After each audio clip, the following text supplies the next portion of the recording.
Welcome to Sharp Sharp. This is episode 21 of this podcast that is absolutely flying online. We're having thousands of people watching us, and I'm glad you guys are part of the journey.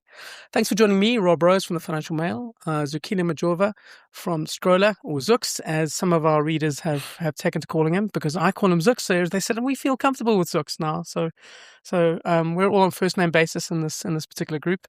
And very importantly, Patrick Smith from Africa Confidential. Guys, welcome to the podcast. It's great to be here. And I think that we want to start talking about what's happening to democracy in Africa.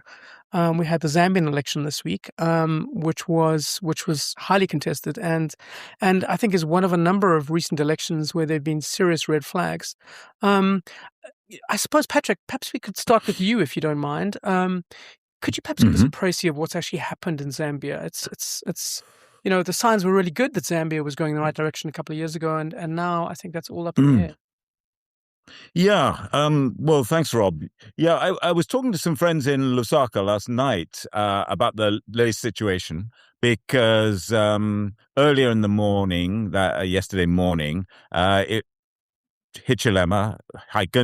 Hichilema, the incumbent president of Zambia, was confirmed as winning 60% of the vote, and his challenger, Brian Mundabile from the opposition NRPUP party, was confirmed as winning just 39%. And people just really didn't believe those results. They were announced by the Electoral Commission of Zambia. And for the first time, that commission is headed by a non-judge. It's headed by a gentleman who's Hichilema's personal lawyer. So that was the first red flag. But what one of my colleagues journalistic colleagues in Lusaka said last night, said, well, let's face it, this is the worst election in Zambia's history. So as a result, we feel well qualified to be a member of the Southern African Development Community. So I think that's... Welcome to the club, right? Because they felt that the SADC officials should have called out some of the blatant fraud and intimidation of the opposition. So that's one of the concerns that people were expressing. And I think there's a couple of other things, just briefly, would be the fact that there are no turnout figures. So we don't know the turnout for the parliamentary vote as against the presidential vote. You can work out the average turnout for the presidential vote by obviously looking at the total number of votes counted and the eligible voters, and it's around 57% across the country. But the feeling is that the turnout for the parliamentary vote was probably 10 to 20% lower average across the country. So that suggests that there has been some real fiddling. And the fact that the Electoral Commission has not released those figures for the turnout for the parliamentary vote is raising a lot of suspicions. Last point, opposition leader Brian Mundabile says he's now in hiding after armed men raided his house on Friday night, and there was shooting. About 10 people were arrested, including the very distinguished bishop, Trevor Nwamba, who was president of Kenneth Kaunda's UNIT party, and he is currently in jail. So all of that, although a lot of people think that Hichilema would have won the election anyway, because he has actually strengthened the economy over the last 5 years, they feel that it's tarnished his win and creates a political crisis where none was necessary at all. He could have won without all the shenanigans. I mean, some of the reports I read said that there was something like a 46% difference in some wards between the votes cast for the presidential election for the president and for parliament. I mean, it just isn't reasonable that you step into a voting booth and you have two forms to fill out and you decide to fill in the one form and you think, I just won't fill in the other. I mean, that's ridiculous. Doesn't make sense. Actually, you actually have four forms, four forms. Yeah. You've got presidential, you've got parliamentary, you've got mayoral, and then you've got local councillor. So it doesn't make any sense. In fact, I mean, one guy, again, he was actually a member of Hichilema's party, told me that the candidate in the Metero constituency in Lusaka actually accepted he'd lost. He was in Hichilema's party. He said, sorry, I've lost. I've lost Mundabili's people. I don't like them, but I've lost. And there you are. And then the voting was suspended, and the following day he was announced as the winner. So, there are a lot of questions to ask. I suppose now, what does this mean for the mining economy, and what does it mean for the appeal process? Mundabile's party says they're going to take it to the appeal courts, but people are doubtful whether the appeal courts, given the proximity of the judges on that court to Hichilema, are going to find any problem with the election. I mean, Zux, the issue is that you can't just do this kind of thing. This is the playbook of what's happened in Zimbabwe, harassing opposition parties, raiding their house, suppressing free speech, all of which has happened in Zambia. And it's exactly what happened in various other countries, notably Zimbabwe, that is ruled by an absolutely despotic regime in ZANU-PF. I mean, that's what they've done for years. You saw Tanzania's election last year, which was won 97%. I mean, that sounds completely ludicrous. It was actually more than Paul Kagami's a notoriously shoddy election in Rwanda, where he got 97% of the votes. I mean, that is just it's there's no need to do this, and investors and anyone with any sense won't invest in a country like that.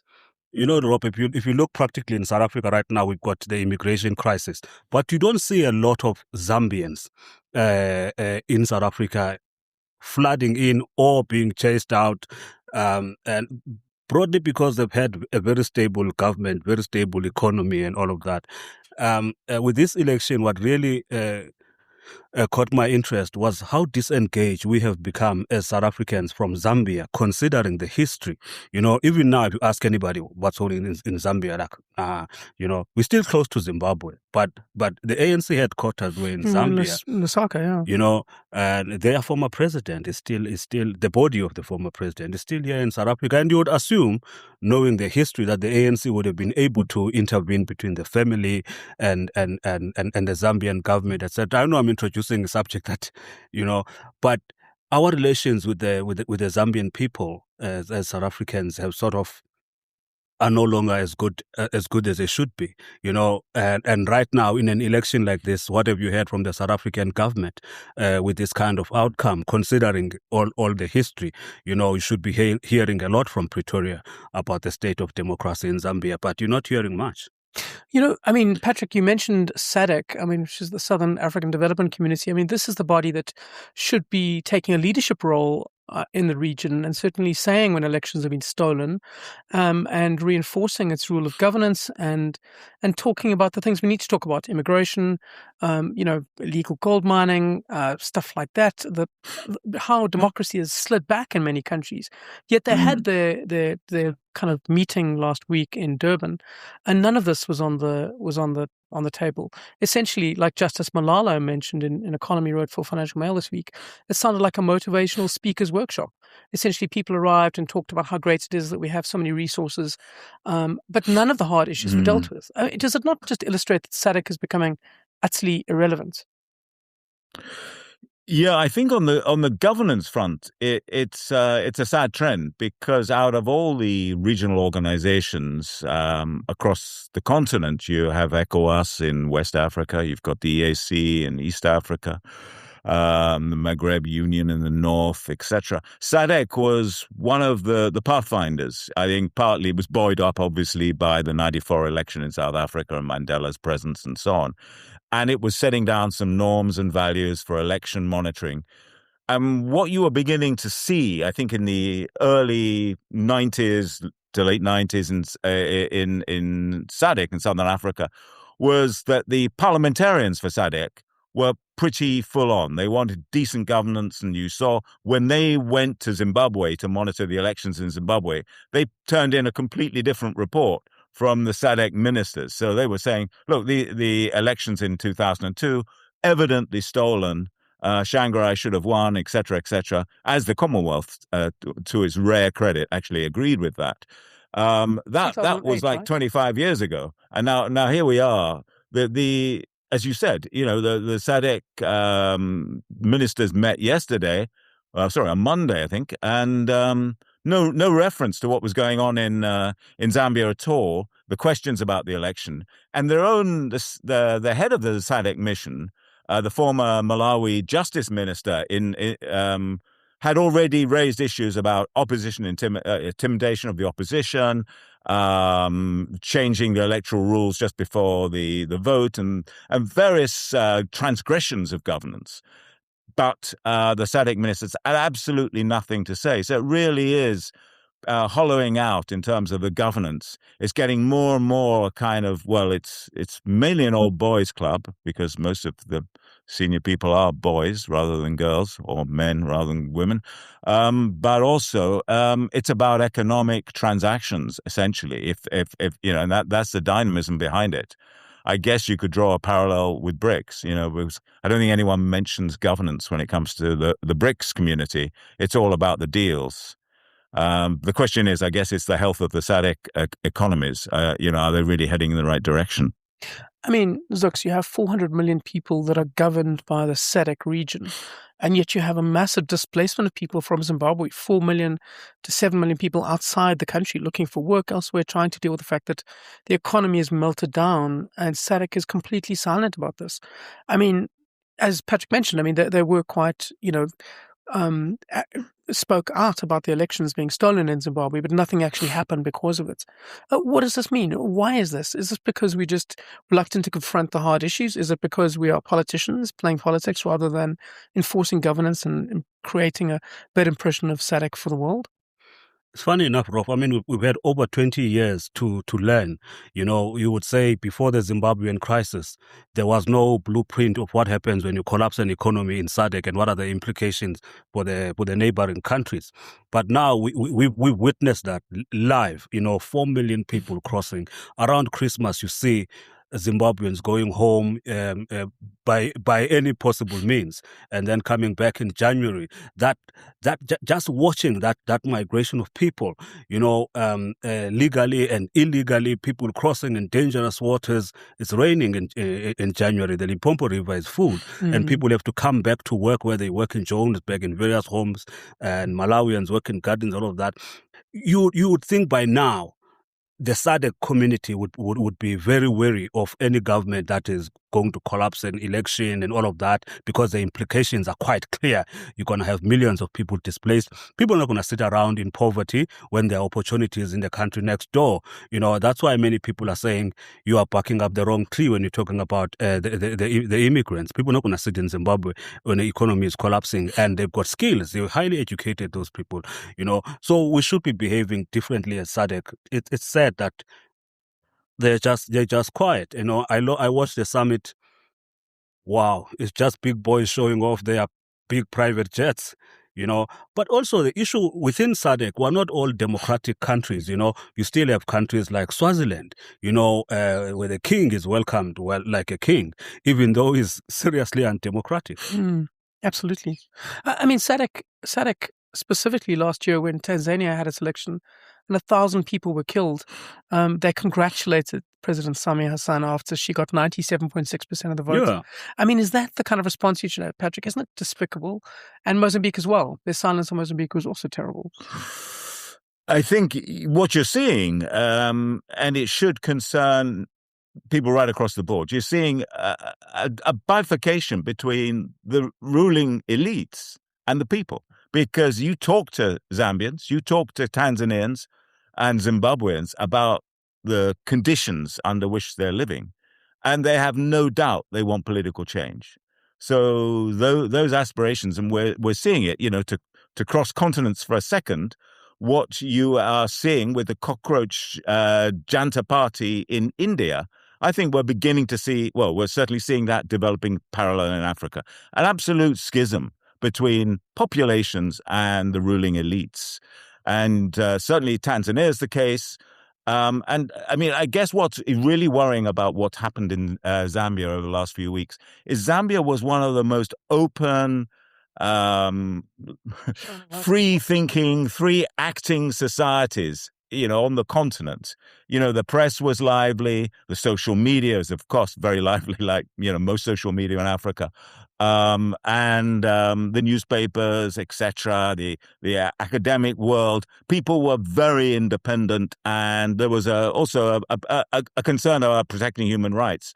And of course, we were chatting before the show about, Zambia's historic role in the anti-apartheid movement and all of that. So it's got strong political traditions.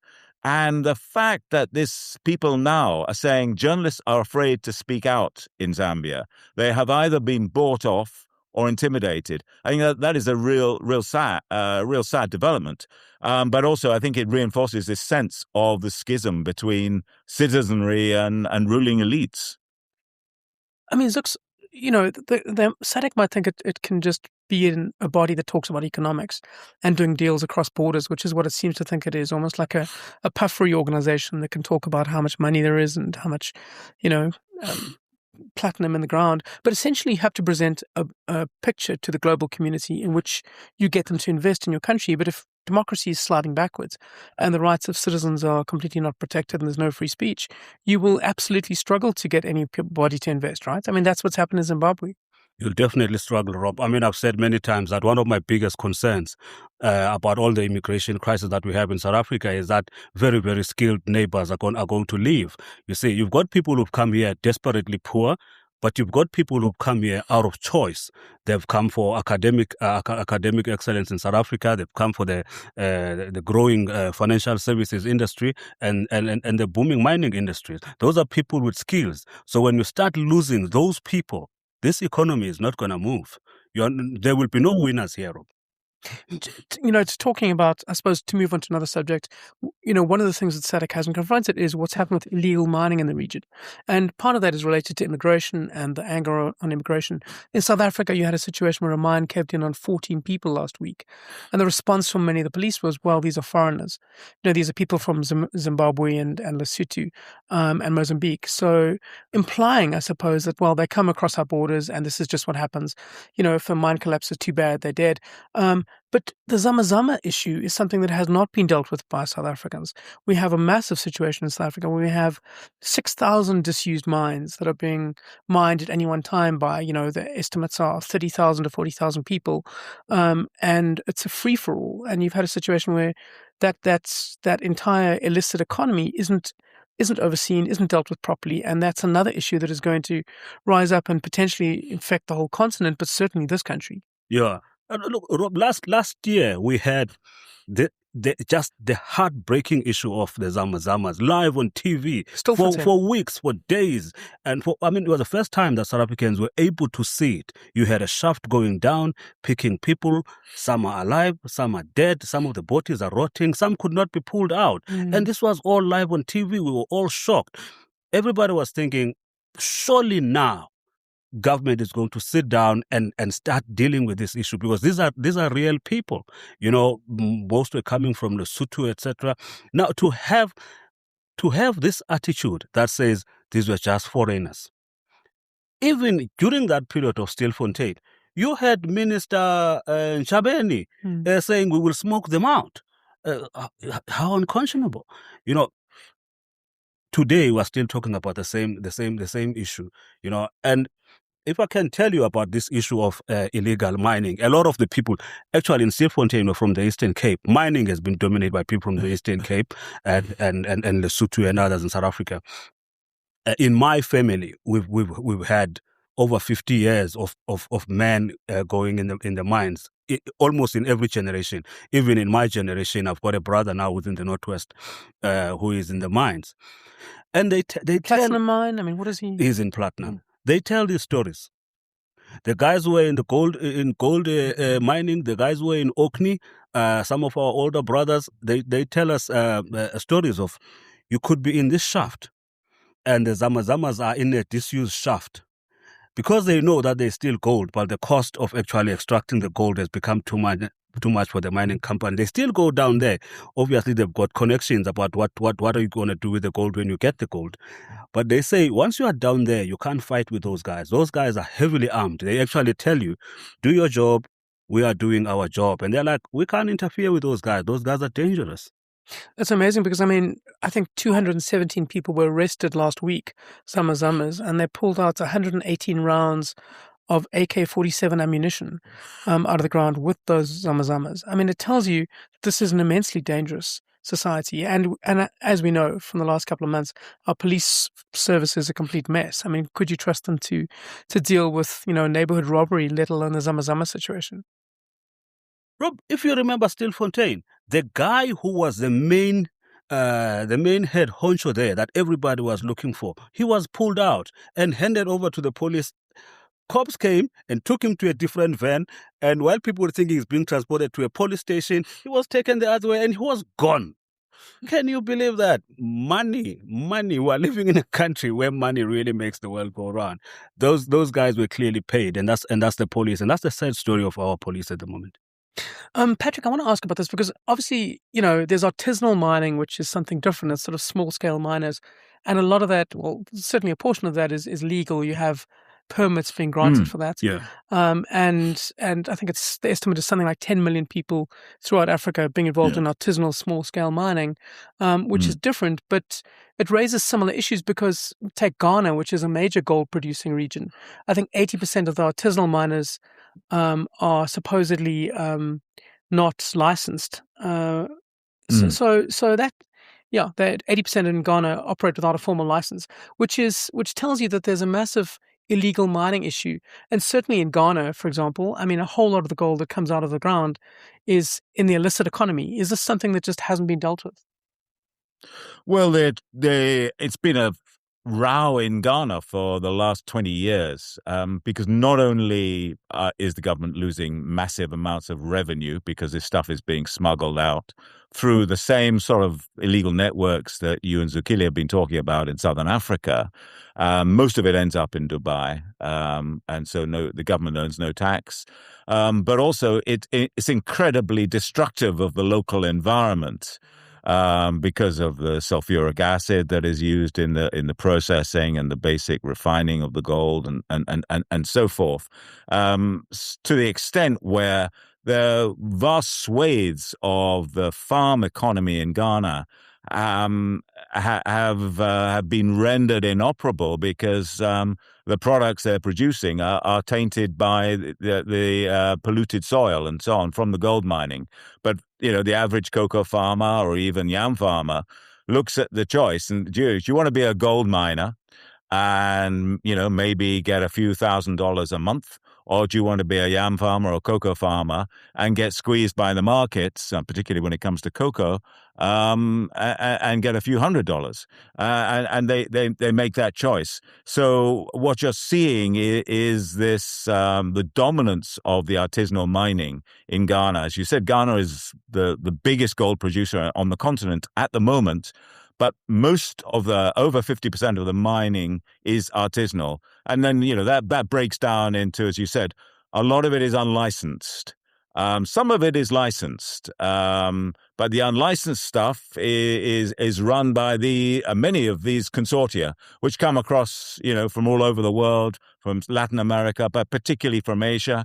Some of the Chinese mining consortia are bringing bulldozers, plowing up rivers and so on, which is completely illegal under Ghanaian environmental law to grab the gold. So there's a gold rush there. There's also a gold rush in Ethiopia, by the way, and increasingly in the Democratic Republic of Congo. So this is all over the continent as the U.S. currency goes through some spasms.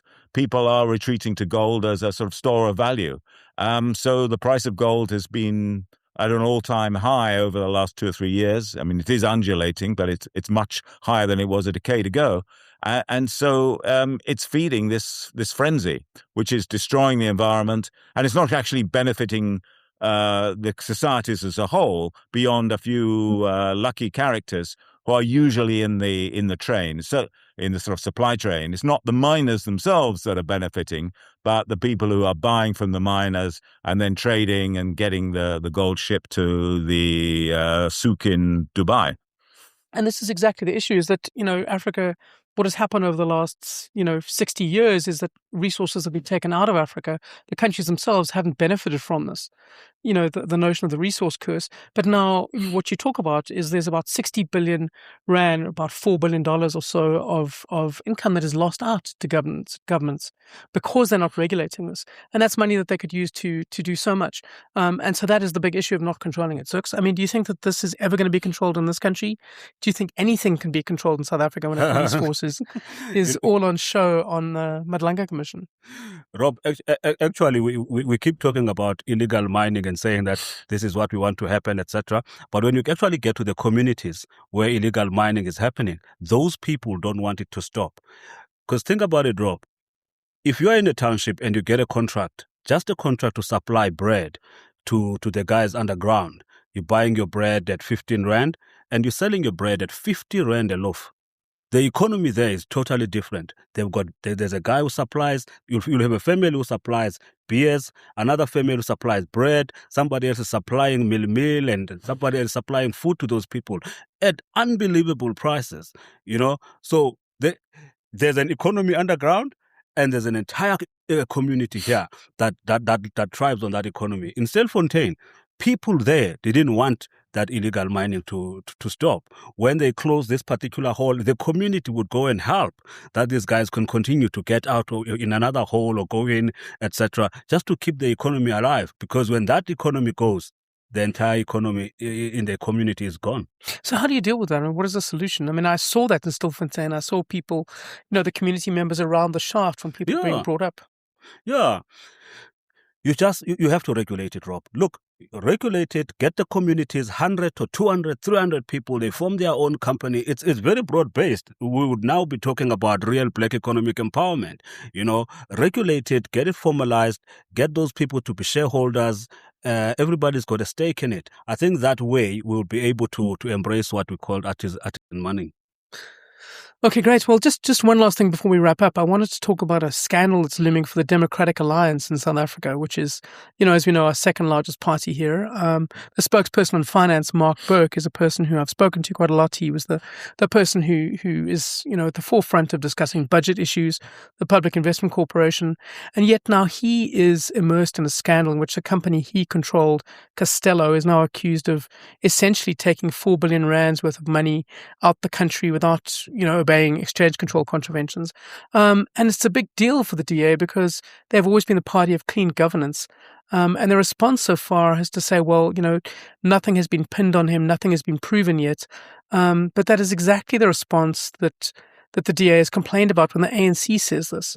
Surely the best response is to say, step aside from your parliamentary roles until this is clarified. What is going on with this story, Rob? Just tell the story to like an ordinary person. What has this guy done? Okay, so he had a company called Castello, and he founded the company. He was the chairman of the company until February this year. And what it did is it would take money from clients and would take it overseas to, say, London or somewhere else, register a bank account, and then say, we'll do crypto deals overseas, right? Crypto arbitrage.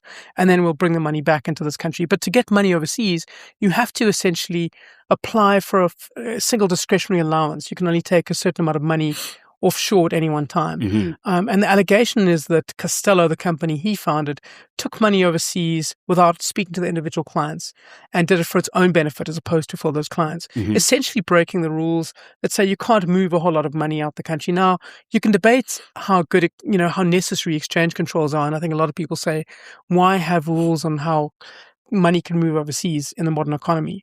But the fact is, these are the rules, and Mark Burke himself is a parliamentary lawmaker. So the allegation that he himself broke these rules is indicative of the tension within the party. I mean, if you are the party mandated to be in parliament drawing up laws, you should at least obey them, even if they are silly. Yeah. So that's what happened in this particular case. I mean, the issue is that how are they going to deal with this? And should Mark Burke have stepped aside from his parliamentary roles while the Reserve Bank is investigating this particular case? Yeah, look, Let me tell you, Rob, I know Mark Burke is quite a headache politically for parties like the ANC and the EFF. They definitely would love to get him out of that parliamentary committee on finance. You know, he gave them quite a big headache around the VAT when they were talking about and the PIC and increasing the VAT, and now the PIC. That guy is a headache. They want to take him out. So an opportunity like this, obviously, you're gonna get them making a lot of noise, and the DA is in a corner now. You're almost getting a scandal after another scandal from what we used to know to be a good and clean governance party. So, how does it respond to that? I mean, should he be stepping aside? I think from the DA that we've come to know and the way that they've presented themselves over the years, you would assume before this becomes a scandal that we are now talking about and pressuring the DA to act on it, they would have acted on it. So it's starting to change. Patrick, just one last thing. I mean, the DA internationally is seen as the party. It's certainly depicted itself as a party of clean governance in opposition to the ANC. Is that an impression that is still out there? And I suppose mounting scandals now in government aren't going to help it. Yeah, so far I think it has. I mean, you know, I think at one stage one of the senior people in the DA was actually a policy advisor to the centrist Liberal Democrats in Britain. Right. Yeah, it does have a resonance, and Tony Leon is pretty well known in Europe, as in Helen Zille. So I think people who know South Africa are looking at slightly askance about what's going on, particularly what this means for the forthcoming municipal elections, because you've got Helen Zille, who seemed to be making huge progress in terms of building up a support base to become mayor of Johannesburg this year. And people are asking, well, you know, given these governance problems, is the DA going to make it at all, or is it just going to get pushed into the same box as the ANC?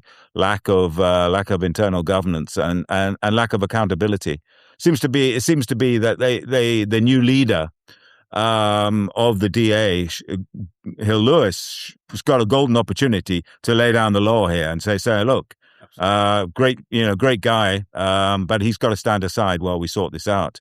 The failure to say anything, I think, looks pretty rough from overseas. Yeah, the entire DA campaign to cross over to African middle class people is based on good governance. Because the minute we talk policy, I can tell you we would not be voting for the DA. You know, people are going to consider voting for the DA for good governance, clean up the cities and all of that. You know, if the DA now starts to behave like the ANC, defending people and doing all sorts of things, then it really loses its credibility, especially in Johannesburg. This could harm not only the DA, but their main major campaign, Helen Zille's campaign in Johannesburg, because she's only talking about clean governance, nothing else. Okay, well, I suppose the DA isn't quite there yet, but I suppose that's what's at stake. Yeah. And that's pretty much our show today, I think. Guys, I mean, thank you so much for joining us. And Patrick, Zooks, it's been a great discussion. And for all the people watching this and the thousands of you that I know there, don't forget to subscribe to the Financial Mail, to Scrolla, and to Africa Confidential. See you guys next week. Sharp.